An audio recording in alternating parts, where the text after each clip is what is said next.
Hey everybody, it's your local idiot here. I had a tiny little thought and I thought I'd share it with you. Sorry about that. So this been seeing stuff never-endingly uh, about the recent. Today is, I don't know, September something. Anyway, recent shooting of a political dude, and not a politician by any means, just an opinion guy, and you might say an influencer. And I'm pretty, I'm not nutty about politics, but I'm pretty aware, politically aware.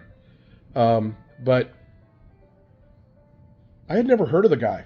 So I had, once I saw his picture, I knew I had seen his face somewhere, but I guess vaguely. The more I think about it, the more I think I'm kind of proud of that that I don't know who he is, simply because I think some people are just too focused on political shit these days. Um, Being aware is always a great thing.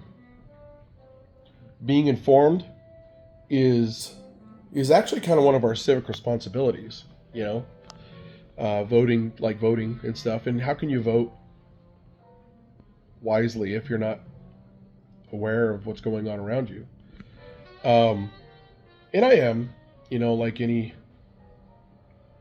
I mean, when I was in my 20s, I mean, I never ever missed a presidential vote, and very rarely missed any, you know, statewide vote or whatever. But I never, and to this day, I've never been aligned with a political party. I'm, I'm old, um, and it's not because I'm not civically minded by any means. It's because I've never seen the value in choosing a side in that particular area. Now, choosing a side is something I've done my entire life. My dad was raised in Mississippi, born in Alabama, raised in Mississippi during the 40s, 50s, and saw the worst that human beings have to offer in relation to like society, behavior of society. He had told me at one time with obvious guilt and shame that he had seen, that he'd witnessed a hanging when he was a child of a black person. And nobody paid mind to him in his. He didn't realize anybody was paying mind to him at all. He didn't think anybody was, because at that time in that place, it was almost like something you would, almost like a parade, like a kid getting taken to the the city parade or something like that. It was something that most of the people in the crowd were proud of. And I don't know how old he was. He said he was little, and so it horrified him, of course, like it should anybody, but especially a kid who isn't plugged into the stuff that people are plugged into later. Uh, when we start choosing sides politically and stuff like that. So when he was 17, he joined the Navy, and uh, he got out of there. He had never seen a TV until he was 17, also, and so I was raised, and when he got out of the Navy, he many years later, he intentionally, he did what he knew. What a lot of people do is when he got out, he moved back down to the South and kind of tried to make a go of it, and then realized as he was now being exposed to the locals, which more, his cousins and things like that, he realized nothing had changed, other than the fact that it maybe had gotten a little hotter, because by this time, and I don't mean caliente, I mean it was the 1960s, and so it was even shittier than it was when he was a kid in ways. This is after the Civil Rights Act and stuff like this of 1964, but still, it was angrier, uh, less settled, and for good reason. Uh, Black people saw that they had a real shot, and now of getting out of that rut that they'd been in since hundreds of years before that. And so there were Northerners coming in to help push back, a lot of locals stepping up, Black people, and even possibly some white people stepping up to help, which just made the rank and file locals who believed in traditional ways conservative, which is their demo, it's their MO, I should say, get madder, and start taking more action and stuff like this. And my dad said, no, I'm not having my kids around this. So he ended up moving us up north. Then for work, ended up moving to the West Coast. And then for work, ended up moving to the state of Oregon. Now, the state of Oregon at one time was a hot point in America for racism in like the 20s and stuff like that. But by the time we got there in the 70s, there was nobody breathing a word about that. And, the worst thing you could find there then, according to the locals, were hippies. And believe me, there was some locals kicking the asses of hippies whenever they had a chance. But nobody got hanged, I know that.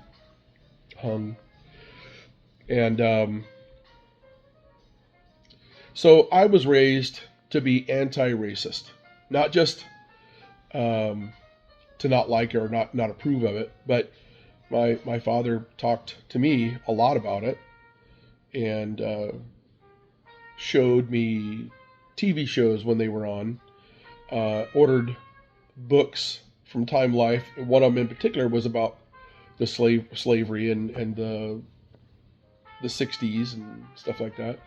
And he literally had me sit next to him, and he went over it page by page and read and explained and stuff. So he was a teacher, a proper parent. And he was very religious. He grew up in the South. I mean, where all through grade school, junior high, and high school, and he was I think he was the only person in his family to graduate high school, if I'm not mistaken. I may be, but I'm not sure. But anyway, he had to have religious classes, during his regular normal public school. So he was really brought up into it, and there was no alternative. There was no such thing as choosing to believe or not believe. And so he was very engaged. It wasn't just a fall off a log, y'all be religious. He was very engaged in it. I grew up in the church, in a Baptist church, and he was a guest speaker occasionally, not because he was a minister, not because he was holier than thou. He was one of the very few human beings I've ever met in my entire life that did his best to live it. And he was a very flawed man. He had some real bad PTSD. And but in every other aspect, and he fought that a great deal too, and really actually lived it, and did his best to teach us until I came around. The middle of 5 kids, who was the standout Tasmanian devil type thing, right? But he bought me an NIV Bible because I had asked for it. NIV is National I don't know what it is. International something. But anyway, it's a Bible that basically speaks in plain modern language, which was these, thys, and thous, and all that kind of stuff. To me, it could have been, even though it was English, and I'm speak English supposedly. It was still like trying to decipher a foreign language, like Chinese or something. Not even a Germanic or Latin type, but it would be like more like Chinese to me. Probably wasn't that bright in some ways. Shocker. Um, but once I got that NIV Bible, I was probably 10. I read it cover to cover, and then I did it again, and then I did it again, and then I did it again. And once I had a pretty good understanding of how everything laid out, and the main reason I read it for the second time is because I was mad because it didn't make any sense. And I thought, well, what do you do after you change the language? I mean, holy crap, you have to hire somebody to teach you, ministers. But I just thought I was angry about that I didn't understand it, so I read it again. So once I got through it the fourth time, cover to cover, and by God, there's a lot of these guys beget these guys and beget those guys, that's too much for a child. But I still did it, and he and I sat then for hours and hours and hours discussing theology, discussing everything in the Bible, and then he would try to explain things to me, and he would almost always end our conversations exhausted looking by saying, well, remember this. All you really have to do to be okay in religion and to kind of really get the point is really pay attention to the red letters. I guess that's what you tell a less than intelligent individual. It was like when I played football in the 9th grade. I was a big kid for the 9th grade, and I had way more energy than anybody should be allowed to have. And the coach, I feel bad for them too. The coach looked at me and said, listen, just get the egg. The egg made me a center. And when I was then I was an offensive.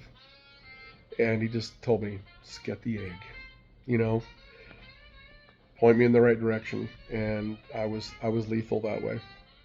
And of course, I only did. In the end, I practiced all summer long, which was a violation of the rules. I did not know that, but it was our little school. That's how we did it. And then I played for 2 straight weeks, and then of course my parents relocated the entire family to New Orleans from the Oregon coast. So yeah. Not always been the brightest, but if you point me in the right direction, I eat that up. That's how my life's been. But this thing about this guy getting assassinated, I hate to say it, we're kind of desensitized to it now. I mean, I was in Oregon as an adult working when the Thurston High School shooting happened. I was married for the second time. I was working in a place called Junction Cities, so that was, about an hour or so away from Thurston High School. But Thurston High School is where all my people went. It's where I would have gone had my parents not moved us away. I went through Thurston Middle School, and then just as I finished that and was going to progress to Thurston High School, we moved to the Oregon coast. And then a year later we moved, or not quite a year later, we moved to New Orleans. So, and that was a long time ago, But since then, there's been a zillion shootings, whether they're school shootings, office shootings, somebody taking a shot at the president, which there's going to be a bunch of people that I know that are going to be mad at me, but I believe that actually happened. Him getting a cut during that event and stuff, he got pretty lucky that the kid was a moron. He had an AR-15, which is not the best long range, like a sniper type rifle. It wouldn't be that good for hunting or anything. It was they are deadly, really deadly at a distance in the right hands. Myself personally mastered that within the 2 month period of basic training. There's 3 levels of firing and qualifying, and I qualified expert. But in my 85 person platoon, only 2 of us did. So, and I was just listening to some stuff that a GI was putting out recently that, hey, in his unit, he said that hardly any people are good shots. And so I thought, well, that's funny. But anyway, the kid that shot at the president wasn't even trained. He was clearly a moron too. But and I'm glad he didn't kill the president at that time. To be honest, I would rather let that guy die of old age than martyr him, and possibly take the chance of the office as powerful as the United States presidency to be handed off to a smart person. He's an evil person, but he's dumb as a box of rocks. And so I'm really thankful that we have a nut of his type in that position, rather than any number of evil and intelligent people that there are that are ready to step up to that position. Can't even imagine what that would look like. But once this idiot gets out of office, then our roll of the dice is pretty darn good to get somebody that'll at least follow the law, rather than try to enact martial law. I mean, and if nothing else, this shit's really entertaining. He's doing everything he can to wreck shit. But I'll say this: some things probably needed to get wrecked. Some things, not anywhere near the shit that he's done. But sometimes you do. Sometimes you have to break a system that has proven to be so cumbersome, and that has, because of politics, things have been stacked up on top of each other. We start out with a foundation, and this is not working that great. And instead of changing the foundation, they add to the foundation, and that's classic bureaucracy, where that they've done that a zillion times. And at some point, it became a behemoth that wasn't something that any person could fix. So I personally believe that everything happens for a reason. I personally, not because I want that to be the case, because man, if I got what I wanted, Christianity would be legit,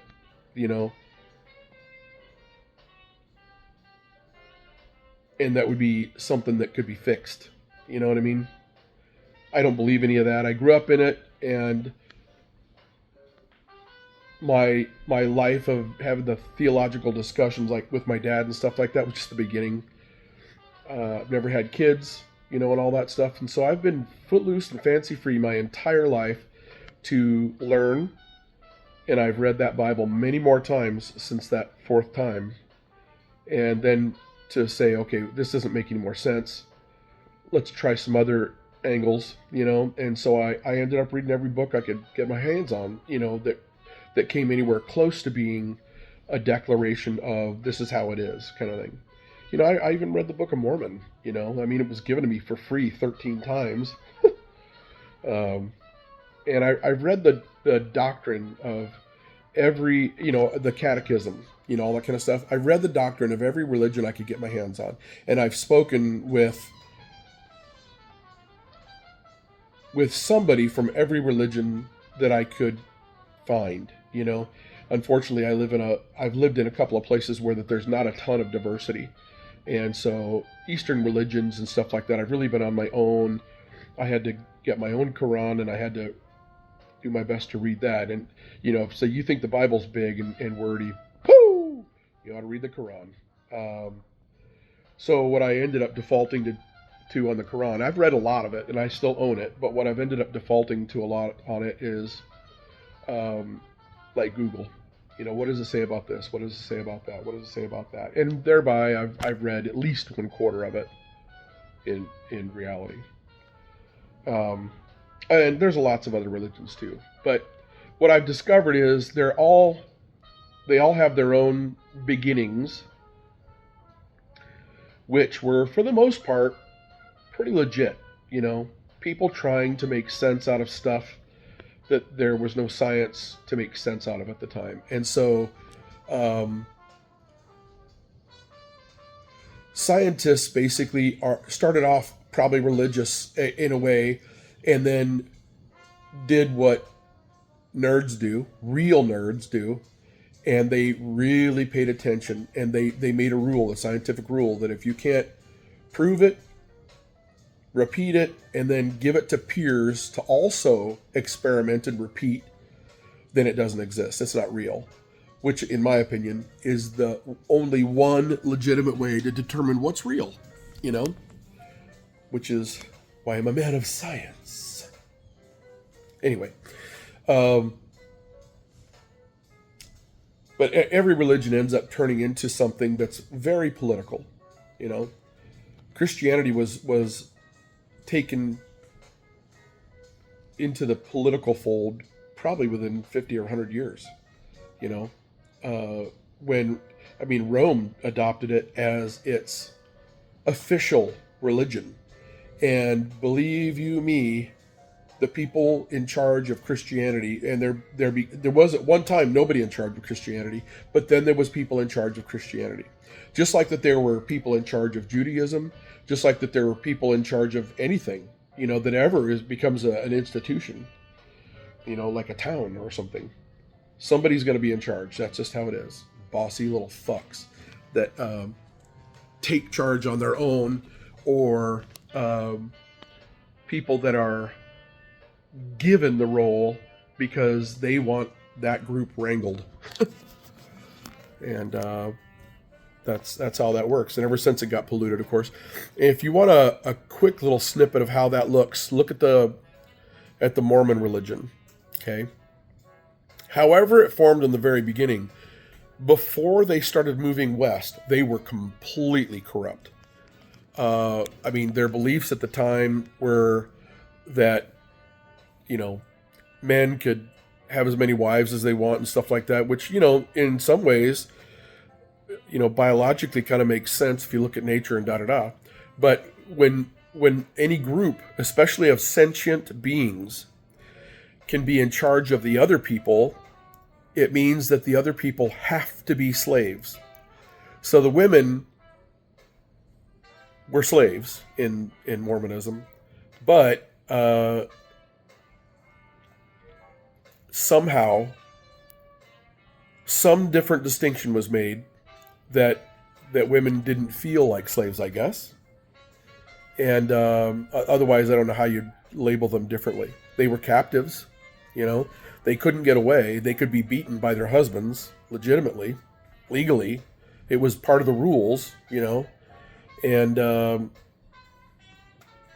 it was just, you know, one of the most horrible religions out there because of how, you know, oppressive and some of the really crazy shit they did when they moved west. They were organized crime, simple as that. And I get that they were trying to make a way for themselves. And the reason they were able to make such headway, and they still exist now, is that they were able to convince enough people that we are a community, that, you know, that they got them to stick, and they're still sticking, you know, a lot of them. A lot of them escape, too. We don't hear about that a ton, but a lot of them escape and never look back. But that guy that was assassinated, he had been and I didn't even know this, but he had been talking for a long time about stuff like that women should, you know, get married early and have babies and then shut the fuck up. All right, unless they wanted to do what the husband said, and because it's a man's world, I guess, in his eyes, and help the husband raise the children to be slaves to something, to an old kind of society. And that's what conservatives do, is they don't like change, and they want to hold to tradition.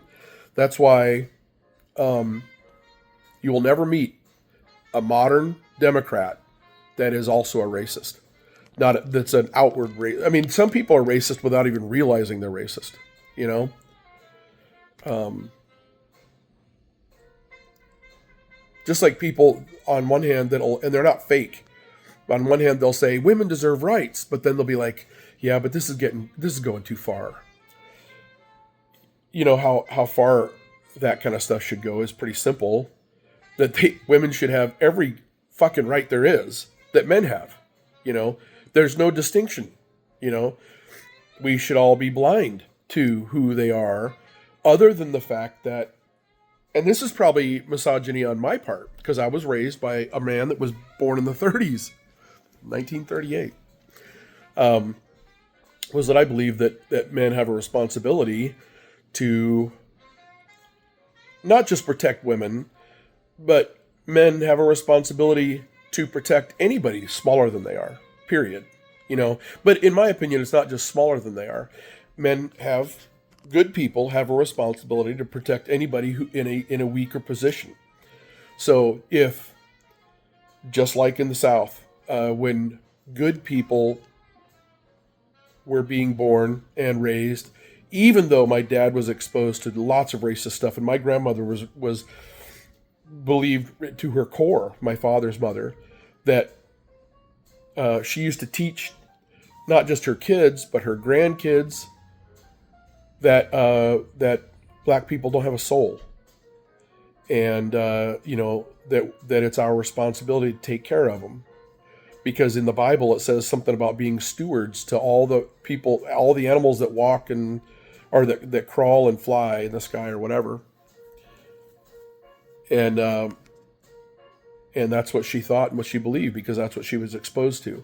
But then, even though my father was exposed to the same kinds of things, he got past that, you know, and realized that was wrong. And he knew too many black people in the Navy, where he spent so many years, and got to know them, and he realized these are not lower species. You know, this is not an animal. And if these aren't animals, what makes me so sure, because he wasn't closed-minded or stupid, quite the opposite of stupid, then what makes me so sure that animals don't have souls? You know, like deer or mice. Who knows? He never told me that. I mean, we talked about that a lot, and he was always, I think he was suffering from the old teachings that were worried, and that were basically saying that by him not being resolute with me is what gave me an open mind. Because I was allowed at 12 years old to stop going to church. And that was a big deal in my family. My mother's only concern was and she literally said, he'll burn the house down when they're there at church. And I said, no, I won't burn it. And I never did. So luckily, I've never burned a house down in my life, accidentally or on purpose. That's something to be said. If you know me, that's a thing. Okay. I'm a success story there. You know, never burned a house down, with people or without in it. I think that's an achievement. I've never been in jail. I actually cleaned them out for a little bit when I was in a sheriff's reserve. I hosed them out, but never got stuck in one. I've never worn handcuffs. I've installed handcuffs on people many times, but I've never been required to wear them, which is another. If you had known me when I was younger, you'd know that that's an achievement. Weird things that happen. But that guy that got assassinated, I keep on coming around to that. He preached, and he wasn't a preacher, but he spoke. He was an influencer, a well-spoken, young white man. He was like 31 when he got killed. So a well-spoken, intelligent, young white man that followed the teachings of people he admired and respected, who were like my dad without the the good part of his soul, I guess, and who really believed in some of that stuff like slavery was tolerable or okay or whatever, or that black people have a place in society like women have a place in society. And of course, it's ironic that he would be a white man and that the white men have the top place. Yeah. That's why I say it's part of it is being open-minded, part of it is being honest with yourself and saying, wouldn't it be weird if I chose a system where that everybody that looked like me were in charge? Yeah, that's not weird at all. That's self-serving. And my father realized he was a good person, and he realized that black people were no different than us. They were just suffering like women were suffering, and that women, there were lots and lots of intelligent women, and even if they weren't as intelligent, there's lots and lots of dumb white men. So he realized that in the grand scheme of things, we're all the same. You know, if you're humanoid, you should be in charge of your own stuff, and unless you're a danger to society, you know, and then you're going to go to prison or something. You know, and you know, there's people out there that can't take care of themselves because they're born with too much of something and too little of others, and they're just not able to function properly in society, and sometimes they're vulnerable because other correctly manufactured people will take advantage of them for their own gain. The man that was assassinated was, in my opinion, a bit like one of those that will take advantage of you, even though that's not what he intended, I'm sure. My guess is he was legit. You know, my guess is he knew he wasn't evil, you know, even though I disagree with that. I don't necessarily think he was specifically evil. I think that he was a successful person who just happened to believe in what he was saying. You know, successful meaning time-wise. He was born the right gender. He was born the right color. He was born in the right time, and he was born being exposed to the right influencers, and they convinced him. And he was a bright, well-spoken young man who happened to be the right, you know, gender and age, or gender and color. And so then he went around to colleges all over the country and was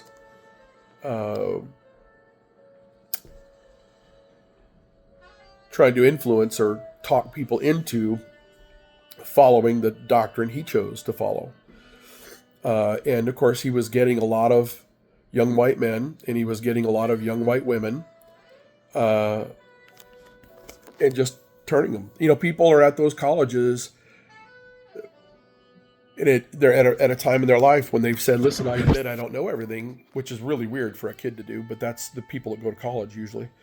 And I'm ready to learn. And then whoever has the best story wins, usually, because that's the person that can talk them into things. Those are the people that are the most influenced, or the best ability to influence them. So this guy said on camera more than once that women need to stay in the traditional women's spot, and that it's kind of ironic, but he said stuff about people would bring up the Second Amendment and stuff like that. You know, there's zillions of shootings happen all the time.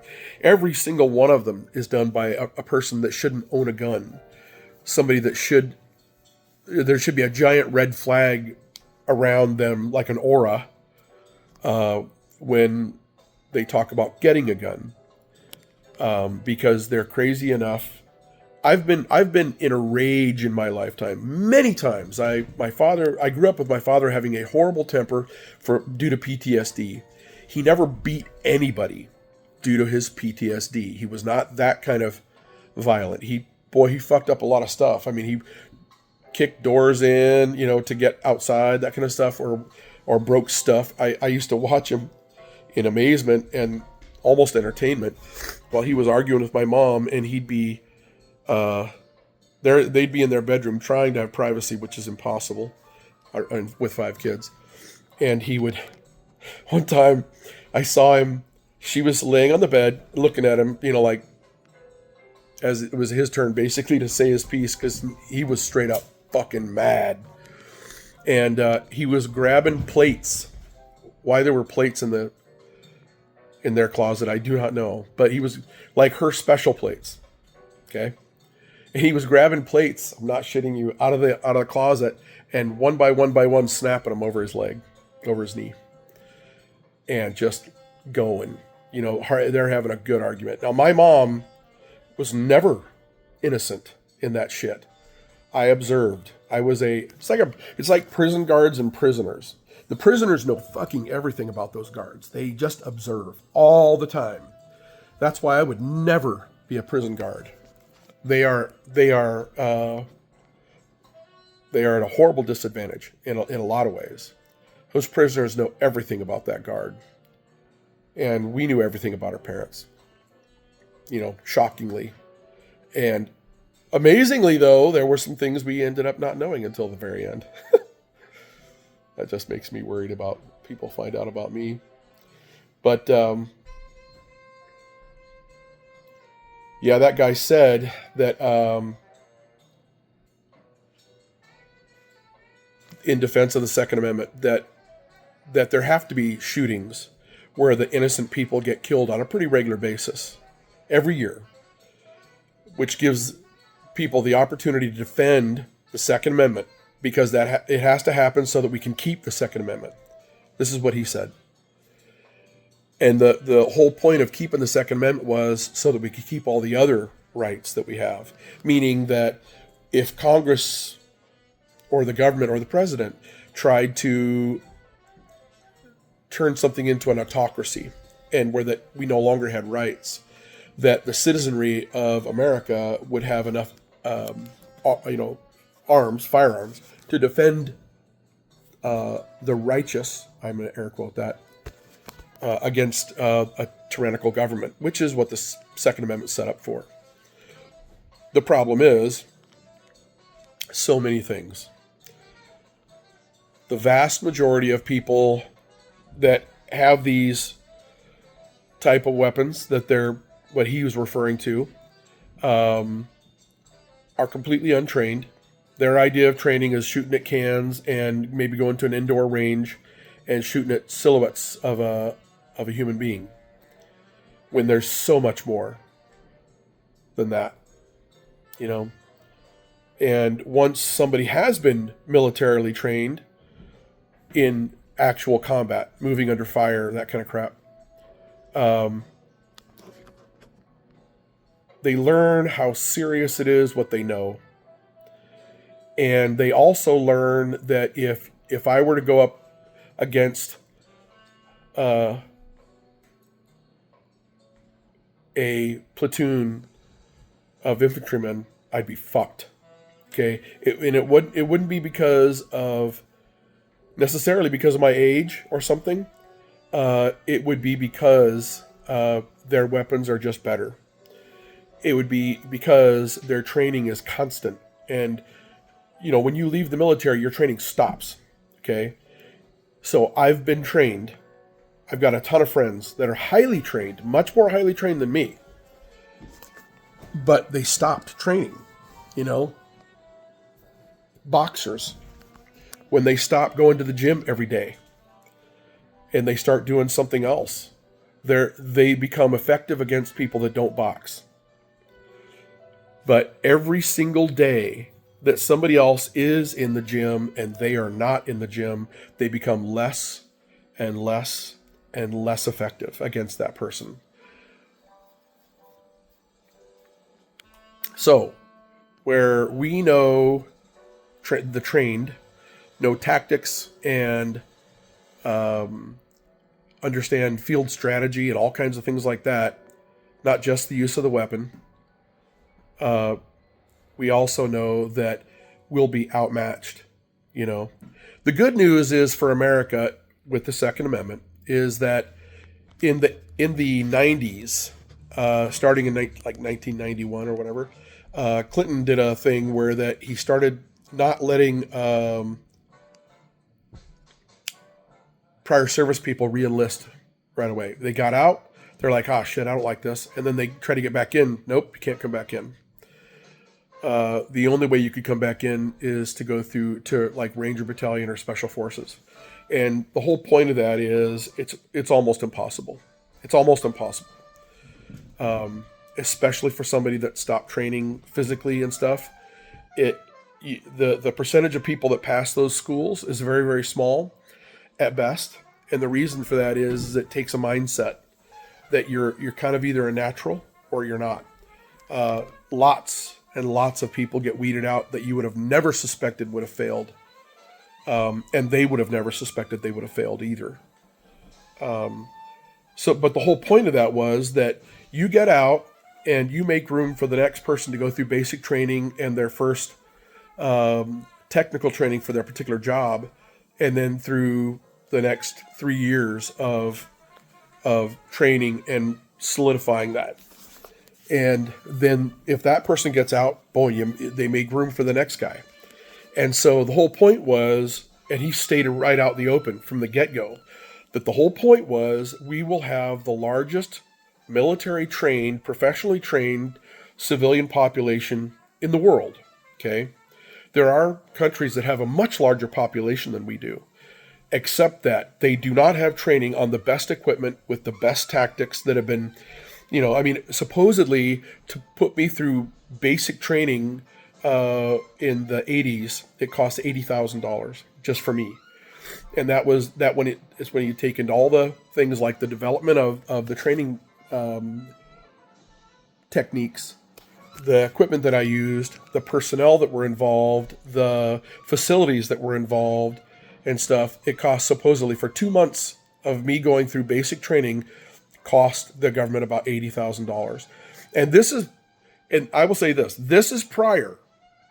This is in 1986. This was prior to as much waste as happened during the Bush administration, which was a giant leap from what it used to be. There had been exposés around my time, around that time and before, how there was so much waste going on and stuff like that. And there have been ever since World War II for sure. Some greedy people, industry types and wealthy, a general said that war is a scam. War is a racket is what he said. And it's a business it's like the black market. And that's what he meant by a racket. It was an illegal, illegitimate way to make money for those people. I mean, they would armor both sides. They would arm both sides. And Ford, Henry Ford sold until he was made to stop. Sold vehicles to the Nazis. He loved the idea, making vehicles for both sides. Hell yeah, that was great for him. He was a fascist, though. Bad. I mean, he really believed in Nazism. So, and so those kinds of people have been around for a long, long time. The people that will they want to keep black people, quote unquote, in their place. They want to keep women in their place. And the simple reason is because they want to keep their place, which is white men being at the top.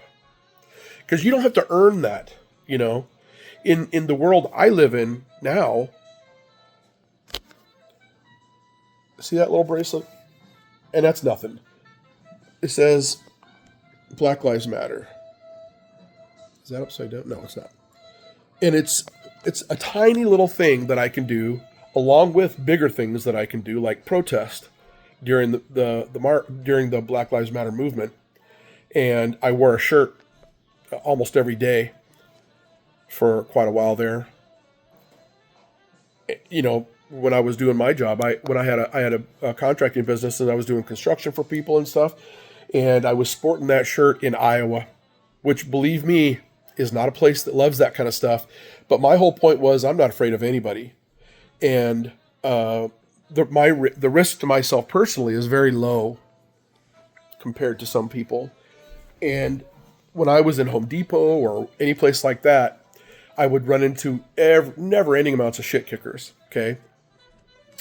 And I got confronted. And I don't look like, I know it sounds dumb. I've lost tons of muscle and shit like that from back in the day. But when you're walking around and you see me, the bully types, the types that want to start shit, they don't take a look at me and say, oh, yeah, I want to pick on him.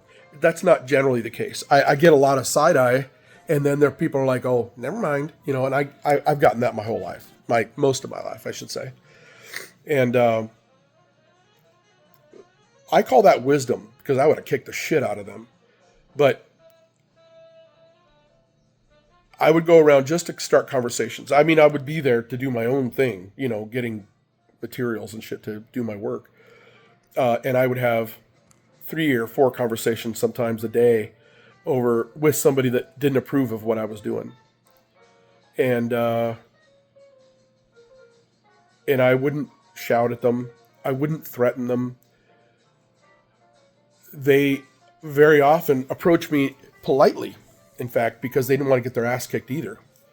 And, but I think they were brave, you know, and to anybody that ever saw me out and about and talked to me, you're a brave motherfucker. Because they just wanted to talk. I think some of them wanted to sway me, you know. And what I did was I met them with an intelligent conversation that was open, and I could tell them my whys, the why I would do this, why I don't feel the way they do, and stuff like that. And I had, it was nothing fancy. I'm not a manipulator. But I gave them the idea that, hey, you can be like me.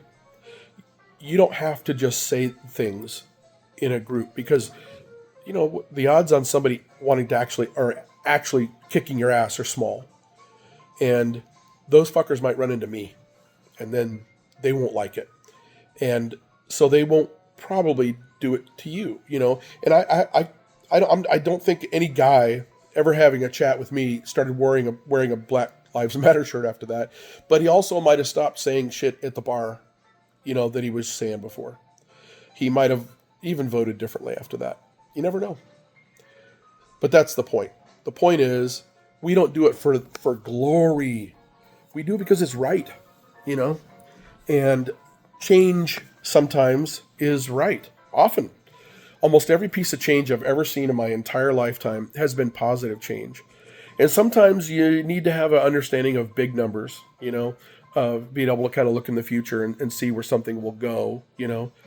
And then a little bit of it's faith, you know, like me wearing the Black Lives Matter stuff all over the place and stuff. My faith is I know that it's not going to change tons of things and stuff. But if it changes one person's viewpoint or gives them a pause, you know, maybe it gives them a little more patience for their children who are, you know, also sporting Black Lives Matter stuff or the same talk. Who knows? But I want to be something in the world, an agent of change, right? For the better, not change for the worse. Change for the worse is stuff like pollution, okay? Because we are slowly but surely changing where we live into something that's not sustainable. You know, we're not doing it with no abandon. You know, it's not like it's as rampant as it was at one time. At one time, people took the most caustic chemicals known and they dumped them on the ground. And it, you know, even though not everybody would do that, enough people would do that from pure greed or stupidity that we live in the world we live now. I mean, there's a bunch of places that are considered Superfund sites that will never, ever be clean again. They'll always be toxic. But they're now not doing it anymore, and they're trying to do everything they can to make sure that particular site is cleaned up. I mean, at times it's been stuff like, tanneries and stuff that dumped the most unbelievable chemicals on the ground, and they just soaked into the ground and stuff.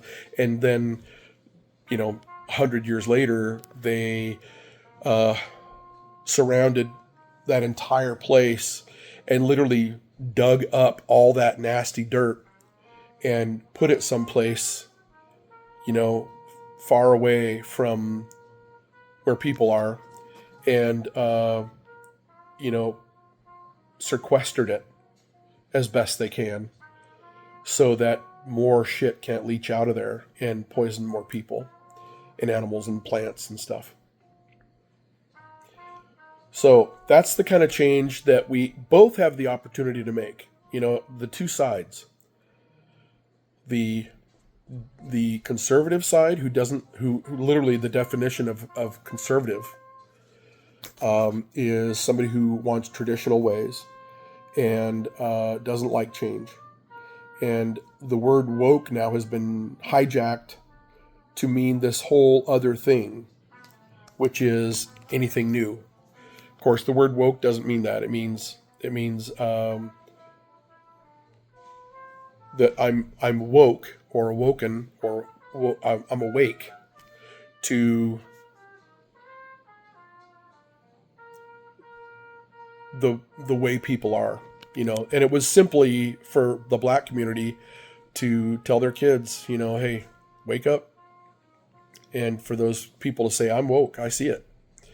And, even though I speak better English than that, I'm awake. I wasn't awake at one time. There was a time I've seen it when I was in the military. I saw racism.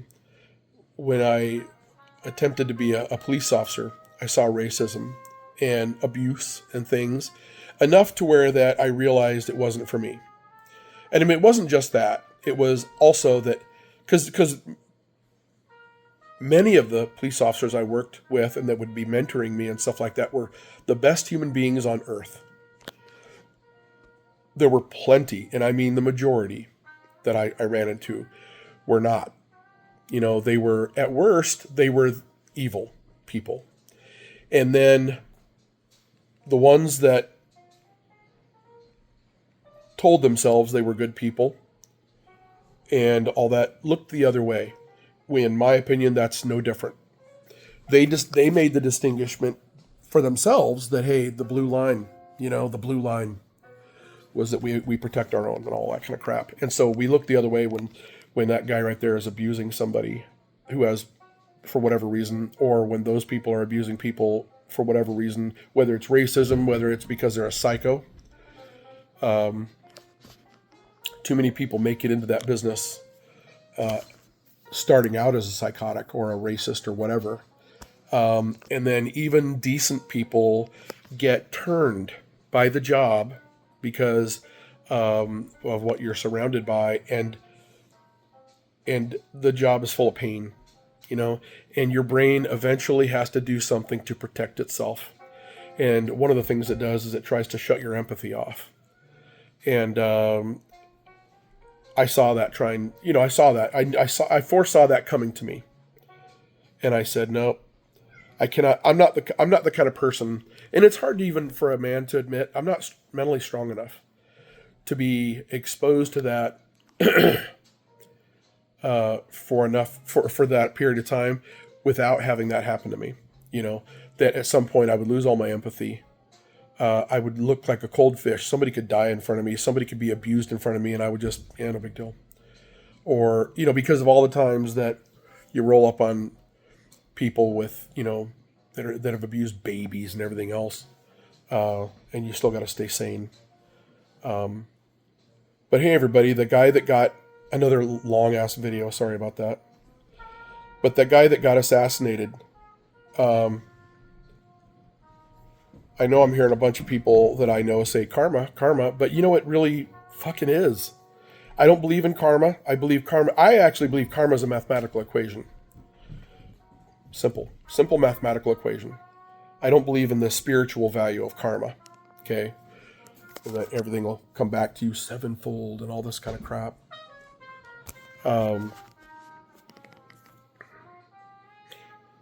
That guy preached it, and then he got it.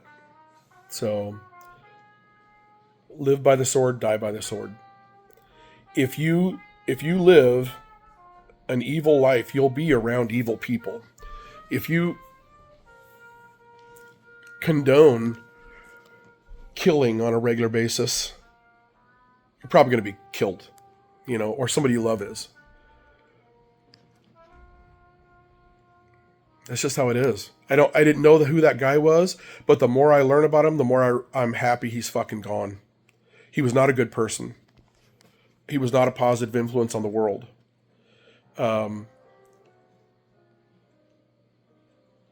I know there's a ton of people that'll see this that'll think that, I'm a real asshole for saying those things. And that's okay. You have an opinion. I have an opinion. We're all allowed to have opinions. I just hope enough people that are smart enough get together and vote the way I'm going to vote, always. We'll see what happens. And if any shit starts, where the military and the local law enforcement is overwhelmed or whatever, I'm going to help too, just like everybody else should. We do have a gigantic civilian military, professionally trained military. And fair warning, I have a ton of friends, I mean a ton of friends that own AR-15s and pistols and shotguns, all those things that they think they should have to protect themselves and to defend against tyranny or tyrannical government or whatever. If we meet each other on the field of battle and you're trying to kill people that are trying to do the right thing, I'll fucking kill you. And so will a lot of other people. So beware. You'll be up against some shit that you're not trained for. And as I said in the beginning, I got out in 1990. But I remember every single thing I was ever taught. And I've proven that, actually. When I got ready to go back in after 01, I took a test for them to assess me, and I passed in 02, I think. 01 or 02. And I aced it. And they thought that I had been cheating, and they figured out that I wasn't, that I just literally remembered every single thing verbatim. And I said, well, they got it into me. And at the time, I was a high-speed soldier, and which meant I gave a shit. So don't bite from the wrong apple. You're going to get a worm, guys. Just beware of that.